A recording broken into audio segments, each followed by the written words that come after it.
Australia Grand Prix. It is Nikolai Sehested and Rockwell, Denmark. On the left-hand side, though, you've got Giles Scott and Emirates GBR as they make the turn here at Mark 1, and we are up and racing in New York. Oh, Lady Liberty's got a look at the Brits on the inside there, and Emirates Great Britain controlled the inside. Great boat speed from the British there. They turn away at Mark 1 first. They will control things. I expect the wind to start getting light ahead of them. Early manoeuvre after Mark 1 should be a strong move. Here go the Australians. Mistakes, they missed the jibe. Big mistake by United States. They're off the foils. That's going to be so costly.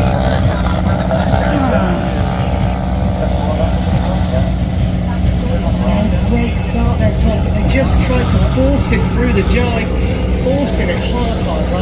And look at the speed difference here in Australia, 56 kilometres an hour compared to 40 on the Danish. All these are just rolling over the fleet now.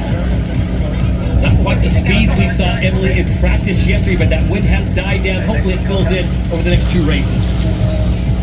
Coming in here. Coming into gate 2, Todd, and this will be an interesting decision. Do they turn back to Governor's Island, or is it left turn and hope to find more wind to the bottom of our screen? From what we saw in that practice lap before they started racing, we saw more wind away from Governor's Island, but the boundary is a lot closer on that side.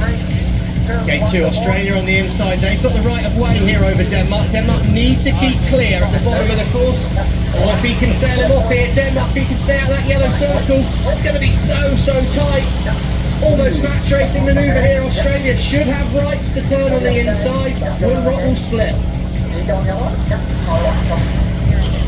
Communication tricky on board there. I'm not totally sure of Nikolai's plans, but it's just done enough. It's less wind down at the bottom of the course here, Tom. So as they make the turn at gate number 2, it is Emirates GBR, the winners of the last race in Halifax. Australia sits in second, Switzerland's moved to the third, and then it's Denmark, France, and New Zealand. Tough sledding so far for Spain, Germany, and the USA. I think that's what showed us. It could be the story of the day. If you get tangled up around other boats, you just lose a lot of distance very quickly. Australia and Denmark were really only a few metres behind Great Britain. They fell off the foils fighting each other, and Emirates Great Britain shot away. But look at the wind. Bottom right-hand corner of the screen, Denmark is looking in a good position right now. And meanwhile, France can't seem to get moving at all here. Still 2 holes in the water. This is the first race of 3. They're on leg 3 of 7. It'll be a quick turnaround, but right now, Emirates GBR, Giles Scott have this thing figured out. And Nathan Outers, the wind whisperer, and the Swiss are in second. Wind across the course at the moment here. GBR in 26 km/h pressure. Danish slightly less at the bottom of the screen. Lisa, we've seen some big clouds out there and some big splits in the fleet. Have you got any idea of which side of the course looks good from the water? Well, I think for Denmark, where they had more pressure, so they did that left turn, but then as you move up the course, so where GBR's getting out, they're at the top of Governor's Island, that's where I'm sitting. There's a really nice breeze sort of funneling down the shoreline, so it is really shifty out here and really gusty. I think what we'll see is we'll probably see a left turn at this next gate, and then early giant to get away from that lee of Governor's Island, but it's going to be pretty hard out here for the sailors. It looks like there's foiling manoeuvres are really tough, and as you said, you just don't want to get in the way of somebody else and mess up your race. Giles Scott takes the move across, takes the wheel away from Hannah Mills, the strategist. Parkinson's the last man to come across, and now they're up and sailing again, trying to get up on the foils. Maximum speed here as they approach the next gate. It'll be gate number 3, Emirates GBR with the lead. Denmark has moved into second place now, with the Australians holding on to third. Well, how much does confidence do for you? They couldn't buy a win a few weeks ago, and now they can't avoid it. But Emirates Great Britain just sailing the boat smoothly, and they've got out ahead. You can just see France and the United States, they made a mistake on that first downwind leg, and look, hammered back to 9th and 10th. Slow and steady, calm maneuvers and calm communication on board Emirates GBR. As we said, they won the last event with Giles Scott, new man at the head, helped taking over for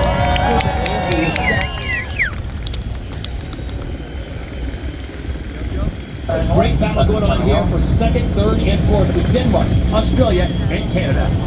You just saw that little graphic there, Todd, with the disturbed wind coming off the boat in front. It's coming off Rockwell, Denmark, and going on to Canada, United, and Australia. And that's the fact. As soon as you're back in the pack, there is a lot of disturbed wind. New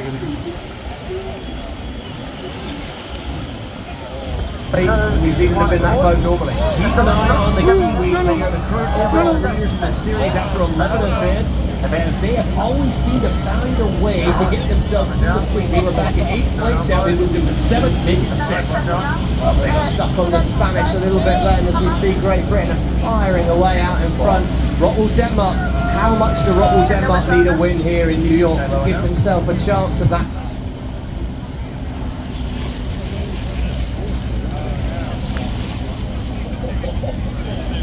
And of course, they are behind France as well, sitting forward.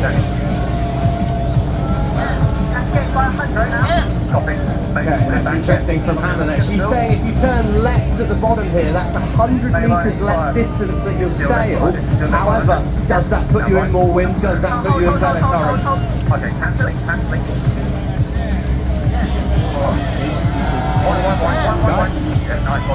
Oh, shit, no.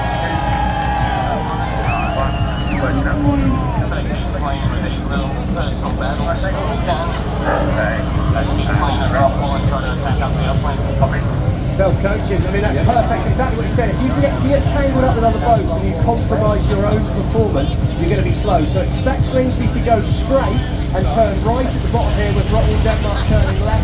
That gives him the opportunity to sail his own path, his own breeze. So he's taking a little bit more distance, but he's going to have space and should be able to go faster from it. So through gate number 4, it is still Emirates GDR out in front.